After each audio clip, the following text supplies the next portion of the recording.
അടൂരിൽ ലോറിയിലേക്ക് മീൻ ലോഡ് ചെയ്യുന്നതിനിടെ യുവാവിന്റെ മൂക്കിൽ ചൂണ്ട കുടുങ്ങി അപകടം. ഏഴകുളം പഞ്ചായത്ത് പനവിളയിൽ തേപ്പുപാറ 29 വയസ്സുള്ള ഷിഫാസിന്റെ മൂക്കിലാണ് ചൂണ്ട കുടുങ്ങിയത്. ഇയാളെ ഉടൻ അടൂർ ഗവൺമെന്റ് ആശുപത്രിയിൽ പ്രവേശിപ്പിച്ചു. ലോറിയിലേക്ക് മീൻ ലോഡ് ചെയ്യുന്നതിനിടെ സമീപത്തുണ്ടായിരുന്ന ചൂണ്ടനൂൽ കഴുത്തിൽ കുരുങ്ങുകയായിരുന്നു. നൂലിന്റെ അറ്റത്തുണ്ടായിരുന്ന ചൂണ്ട അപ്രതീക്ഷിതമായി ടിയാന്റെ മൂക്കിലും കുടുങ്ങുകയായിരുന്നു. ഫയർഫോഴ്സ് ഉടൻ തന്നെ സ്ഥലത്തെത്തി.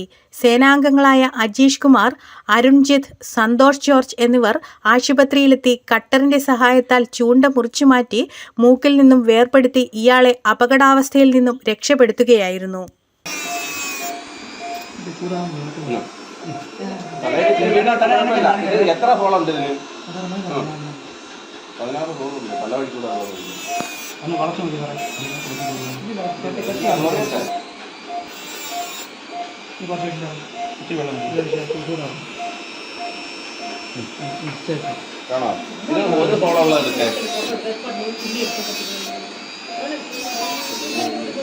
രണ്ട് ഹോളുണ്ട്, അതുകൊണ്ടാ രണ്ടു അടിക്കാറുണ്ട്.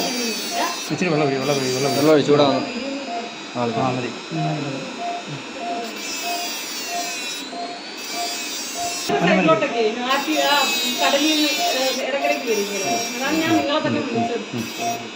ഓക്കെ, ഇനി ഇതെങ്ങനെയാണെന്ന് വെച്ചാൽ നോക്കാം.